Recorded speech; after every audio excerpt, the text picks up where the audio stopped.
Ladies and gentlemen, please join me and welcome our guest speaker, Ondřej Jonáš.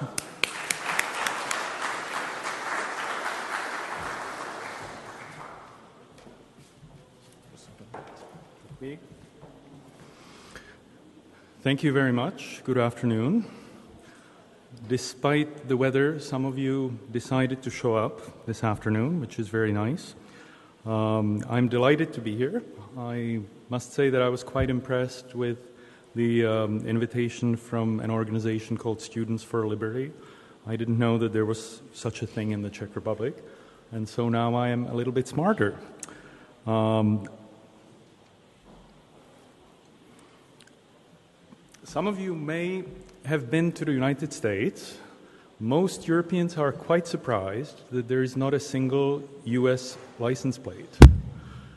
In fact, cars and rules of the road are not subject to federal control in the way that you would expect. It's one space, and yet the federal government does not issue license plates. Indeed, it doesn't even issue rules of the road. Rules of the road differ very much depending on what state you might be in. Now, most states write a little bit of something on the license plate, and in most states it's something totally silly, like Sunshine State for Florida, the land of Lincoln for Illinois, or in my state, in Massachusetts, I think it says the spirit of America, whatever that is supposed to mean. Well, not so New Hampshire. New Hampshire puts these 4 words, live free or die, and since I live about 20 miles from the border of New Hampshire and we drive up there to go to the mountains and to go skiing, I see this license plate all the time. And the more I think about the meaning of those 4 words, the less I think I understand what they imply. It certainly has an edge to it. It's not ideologically neutral. There is a very strong sense of individualism or perhaps a pushiness. You might ask yourself, well, how would people in Scotland have used these 4 words this past week as they voted for independence or not? Or what about people in the Ukraine? You know, what is the meaning of those 4 words if you are faced with some serious decisions? Well, I happen to be interested in the source of these ideas. This one goes back to a fellow called Patrick Henry, who is one of the founding fathers that you may not know very well. He was a gentleman of Virginia, and even before the start of hostilities of the American Civil War, the American War of Independence, he gave a very interesting talk to the Assembly in Virginia, which ended with these very famous words, "Give me liberty or give me death." And up above, he talks about the price. Is life so dear or sweet as to be purchased at the price of chains and slavery? Maybe you will think a little less of him if I tell you that this fellow owned over 100 slaves because he was actually a farmer in Virginia and a very interesting fellow. He's also interesting because he was an anti-federalist. He did not believe that the federal government in the U.S. should have very many powers. In fact, when Washington offered him to become Secretary of State, which is considered the number 2 position in government, he turned it down. He turned down any chance to serve in the federal government. The reason why he interests me is that through the French Revolution, as he saw the amount of blood spilling on the streets, he slowly started changing his mind. And in fact, towards the end of his life, and you see he died in 1799, he thought actually that the federal government, a federation, was perhaps not such a bad idea for many reasons. Well, the four words, live free or die, actually were first uttered, as far as we know, by this general, John Stark. You sort of see that he's dressed like a general, he looks the part. And he raised a glass at a state dinner in New Hampshire in 1809. And what I think is that it's the sentence that he said right after, which is actually more revealing and more interesting. He said, "Death is not the worst of evils." So as you think about the four words, live free or die, one interpretation is that it's an imperative. If you cannot live free, perhaps death is better. And then I imagine being put on a train to Dachau or Auschwitz and sort of wondering, well, what would I have done? Would you have fought? Would you be willing to live unfree? In this part of the world, it's very relevant because, as you remember, some people, some West Europeans, coined a similar phrase which said, better red than dead. Is it better to be communist than be dead? So those are interesting questions which perhaps you may have thought about.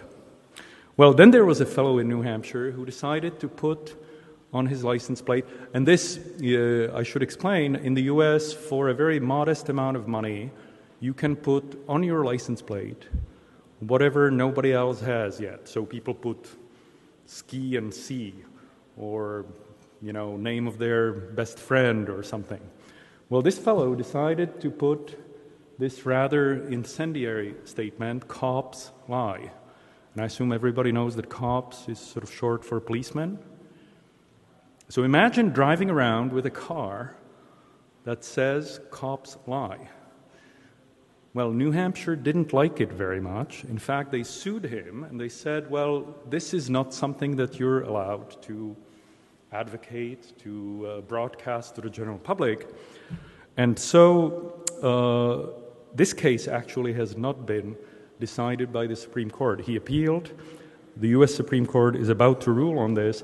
I suspect that it will not pass.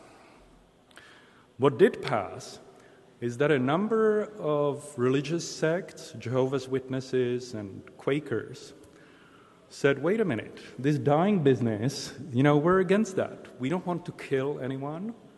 There's no way we would serve in an army. We are conscientious objectors.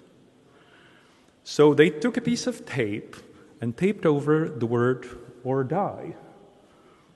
And then some people went even a step further and they just wiped the whole thing clean and they said, hey, this is a license plate. You are not going to force your ideology on me and force me to advertise live free or die on my vehicle for my money. Now the US Supreme Court has ruled on this and it's supported. You are in fact free in New Hampshire to wipe your license plate clean and not to say anything at all. So I find this interesting because obviously your attitude to this question, live free or die, or the statement, and the interpretation you give it is very important to how you think about other things. Clearly, it relates directly to the question of the right to bear arms. If you believe that you have a right to defend yourself under all instances, then you would not deny people the right to bear arms. And in fact, many Europeans find this so-called Second Amendment of the US Constitution very troubling. We see 9-year-olds killing school children and teachers, and just terrible things can happen.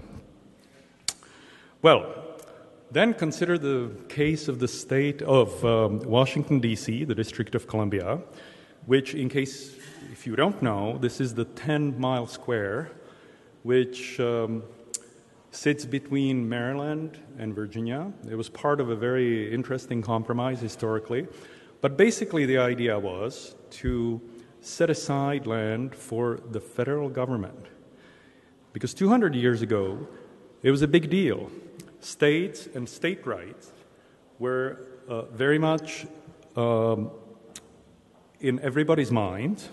And today, Washington, D.C., on its license plate, has this little beauty, taxation without representation. Now, this relates to another famous slogan of the American Revolution, which was no taxation without representation, because the American farmers didn't like paying taxes to King George III, since they had nobody in Parliament in London. So was this an excuse for the revolution, or was it really a true cause? Well, it turns out that because D.C. is not a state and has no state rights, the roughly 700,000 people living in the District of Columbia have no congressmen, have no senators. The only true election that they take part in is once every 4 years. In the presidential election, they choose 3 electors to the Electoral College. But that's really not much in terms of democratic rights, you could say. So if you're in Washington, D.C., you drive around with a license plate like this. I really like this one for Virginia. Don't tread on me. You know, that's almost as strong as New Hampshire. You see the rattlesnake, and the idea is that nobody should really mess around with your rights, with your freedom, with your way of living. This clever person managed to get away with a very funny license plate. It can spell either repairs, if you ignore the misspelling, because that would be with R-E, namely repairing something. But really what it means is RIP IRS. IRS is the tax authority, Internal Revenue Service. And RIP has 2 meanings. The one from tombstones is rest in peace. It's what you would put on a tombstone if you wanted to commemorate someone. But of course, it also means to stab someone with a knife and rip them apart. So here's a fellow who doesn't like to be taxed at all, and he was so clever that, in fact, in Virginia, he managed to get this on his license plate, and now he gets to drive around with something interesting like this. Well, I wanted to start this way because I think the origin of some of these ideas is very key to our understanding of today. I mentioned the Ukraine, I mentioned Scotland. All of those situations require you to come to terms with certainly the meaning of liberty and freedom. Whenever we discuss this or similar issues, the answer always seems to be more education. A lot of people in despair, whether it be in Africa or in the Ukraine, say, oh, well, what we really need is a more educated electorate, people who make better choices, who can orient themselves in the difficult space. And I just wanted to point out that as far as the Czech Republic is concerned, you hear how this nation values education, but in fact, if you look at spending on education, research, development, it's in the bottom 20% of countries of the OECD as a percentage of GDP. And likewise, I think you certainly would know from this past month's events surrounding NATO, this country, instead of spending 2% of GDP on defense, only spends 1%. So your attitude to some of the issues, let's call them license plate issues, sort of inform how you are going to look at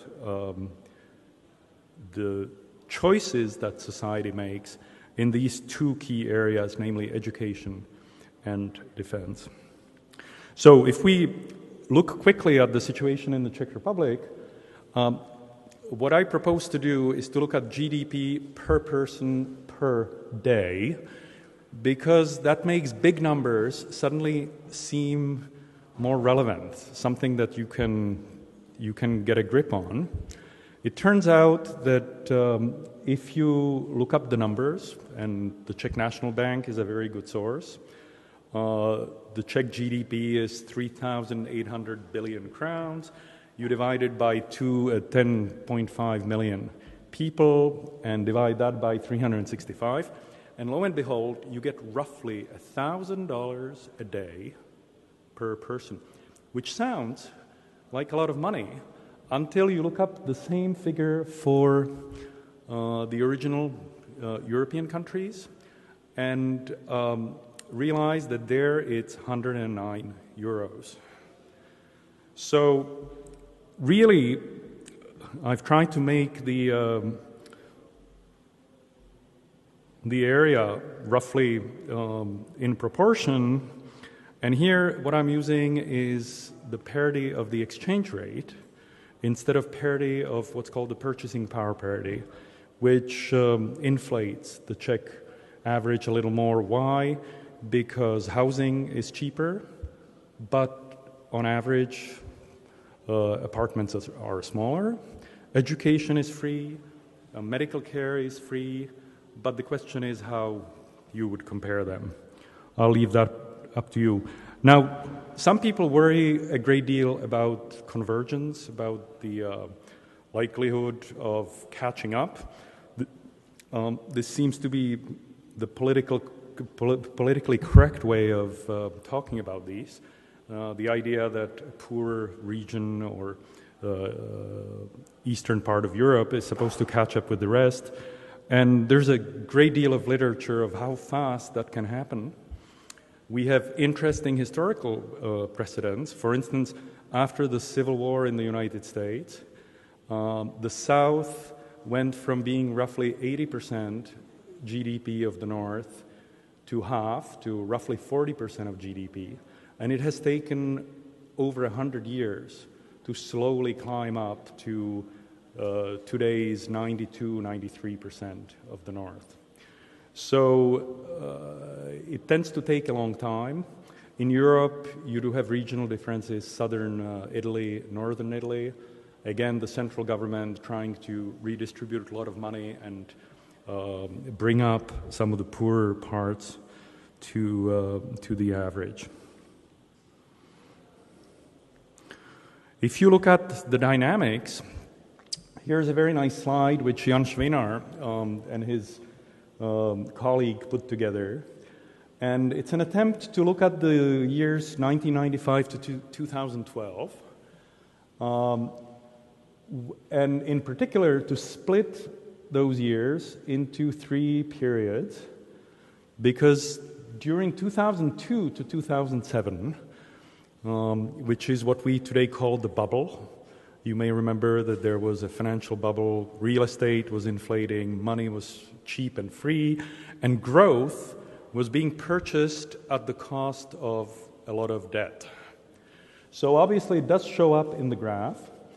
The Czech lands are off to the right. Over the whole period of, 17 years, you see that there is practically no convergence to the euro average in the Czech Republic, with the exception of those 5 years, 2002 to 2007. And even those years were not really that great compared to what was happening elsewhere in Eastern Europe, because it was only the 8th best. So I think this gives us something to think about, because really, in absolute terms, the Czech Republic isn't doing that great, and in relative terms, certainly not at all. So, I was supposed to talk about technology and Bitcoin. I'm very pleased to see that there is a Bitcoin exhibit here. I happen to be a big fan of Bitcoins. First of all, because I know quite a bit about the mathematics behind it. I think it's a very elegant solution of the problem. And I'm very fond of this particular sign for Bitcoin because it says liberty, equality, and truth. So what is nice about this, whether you believe it or not, is that the people who are designing, creating, doing something new in this turgid area of finance, and we'll get to that in a minute, are doing it with a great deal of idealism, enthusiasm. I think that's something that you sense more on the other side of the Atlantic than you do here.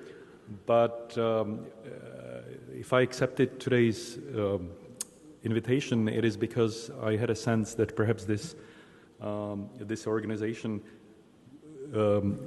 was a little bit different. I also like that little sentence at the bottom, in cryptography we trust. I think it's a fantastic technology. If you have been following the events of this past week, you know that Apple introduced the iPhone 6. It's the first phone that has something called Apple Pay. And even though it sounds revolutionary, it sort of has the chip that allows you through radio frequencies to make payment. But in a way, it's exactly the same as you make a payment on the internet today. In other words, it stores your Visa card information, and instead of sending that and your PIN code, etc., it only encodes that information into a number, a transaction number, and that is what gets exchanged with the merchant. But there are still banks in the back that do the crossing. So it's not quite a Bitcoin, but it's clearly influenced by what is going on, namely the attempt to simplify financial transactions, payment systems, and to think about a currency from first principles. And I think that is extremely useful because we are really in the Middle Ages. Traditionally, the three functions for money is a unit of account, so that you can count beans and grains and cars and whatever else you make. It's a payment system that allows you to transfer money from here to Tokyo. If you need to pay someone, that has to be able to be handled. And perhaps more or most complicated aspect is this store of value, because it's the first thing that brings time into the picture. You want to make money today, and you might want to spend it 10, 30 years from now, and you hope that it still has the same value or roughly the same value as when you earned it. Is it a revolution? Yes and no. I think that one way to think about Bitcoin is that it's the exact opposite of PayPal, and I assume you are somewhat familiar with PayPal on eBay and so on. See, PayPal is a payment system, but it's not a currency, whereas Bitcoin is a currency, but as of now, it doesn't allow you a payment system that would really play the part. And this is where it gets interesting. The promise of Bitcoin is that if you do a service for me, I can transfer value to you in some digital or electronic manner which will satisfy certain properties. Now, in Africa, it's done through cell phones. Apple seems to be going that way. It could be an email file, which we just mail to one another, if you follow the logic of the construct. But the key idea is to cut out the bank. And the reason is because the banks are really very greedy. They grab, I said 2%, but in fact they grab quite a bit more than that. Very often it's 3.5%, depending on the context and on the transaction. But in the volume of transactions that take place every day throughout the world. It's just huge amounts of money. It's friction in the system, and it's totally unnecessary. So I think this impulse to try to do better, to think money through from first principles, I think is really long overdue. Now, so as not to badmouth the banks too much, I think you really have to keep in mind what service they provide by being in the middle. And it's definitely not nothing. They verify the transaction. Do both parties do what they claim they have done? If you need to reverse the deal, perhaps the car broke down or it wasn't what you expected, and you want someone to mediate, to stand between you and the merchant, or you and me, and say, wait a minute, here's the contract, this is what you were supposed to do, and you didn't. So there is a role for mediation in this. I had a very interesting experience just this past summer when I bought a plane ticket on the internet from Virgin America. 3 hours later, I changed the departure by a couple of hours, and Virgin wanted to charge me an extra $500. I hit the roof. I dealt with them. That was totally silly, useless, worth nothing. Then I picked up the phone, I called up American Express, and 2 weeks later, the money was returned. Perhaps without them being in the middle, it would not have happened. I'm pretty sure it would not. Now, obviously, governments and banks like to keep track of transactions. They like to tabulate and add up and report and so on. And before you tell me that Bitcoin is fantastic because it's anonymous, it really isn't. It's very public. There's a public ledger system. So if anything, it's something that people can see all the time. So I think the key interesting issues relating to Bitcoin really are in this general area of freedom, privacy, national security. Certainly with all the revelations by Mr. Assange, there is something to worry about. My concern is that Bitcoin is not the answer to all our problems. There are many other issues that come into play. The key thing, obviously, in the end, is who runs money. We've gotten used to the system that we have a fiat currency. In the US, we have the Federal Reserve Building. Here it is. You might also, I work there, and the really interesting building is behind this one because that's the modern one. But the Board of Governors actually meets in that central part. And you might also be interested in knowing that this is where the operations room in World War II was, because there was apparently no need for a central bank. So this is where the president and the chief of staff met to run the war. But anyway, we are stuck with a system where we have a fiat currency. Some people are allergic to it because they don't trust the feds. The federal government is thought to be inherently evil. And as far as tax is concerned, I might even be tempted to agree with them.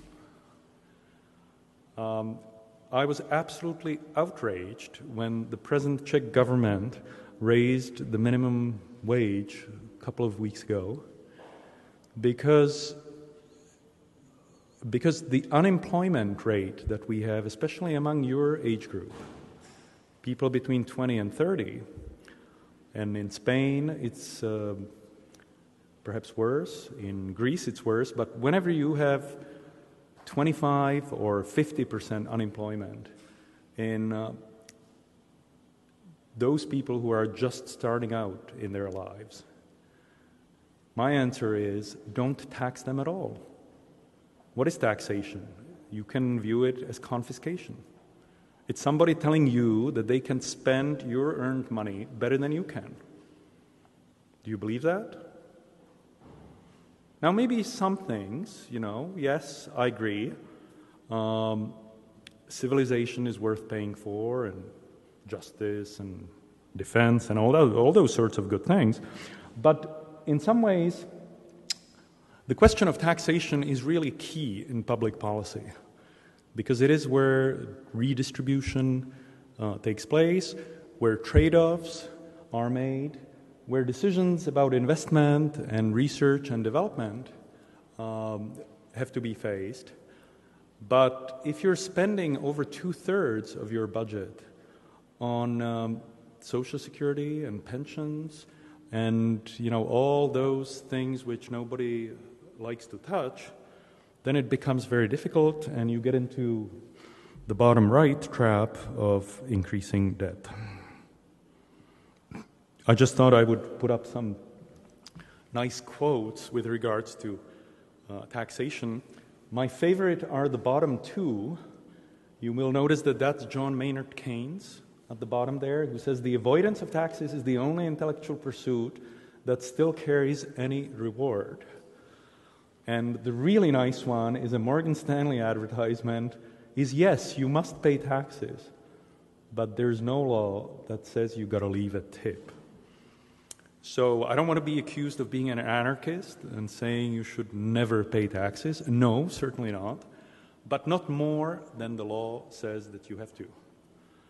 And because I've worked in London and in Scandinavia and France and all over the place, and I had 3 different contracts, I know quite a bit about ways of minimizing tax and how you get into it, how you can take advantage of various loops of that sort.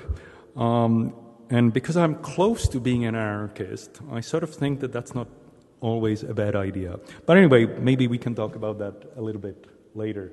I'd be interested in hearing your opinion as to what taxes you think, what the tax policy should be. Well, just in closing, I just would like to point out that as you think about what has happened in society since the financial crisis, 2008, I think most of us feel much more insecure than we did perhaps a couple of years ago, where people were lulled into a sort of false sense of security, that everything was easy, growth was easy to achieve, catching up seemed within grasp. And suddenly that sort of uncertain world with Ukraine and the security issues that poses, and the financial crisis and the existential issues, questions that it poses, the world somehow seems much more fragile to many people.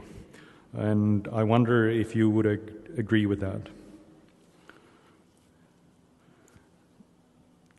Because of my training in probability theory, I think about uncertainty a great deal, and I'm always fascinated at the approaches that people take to it.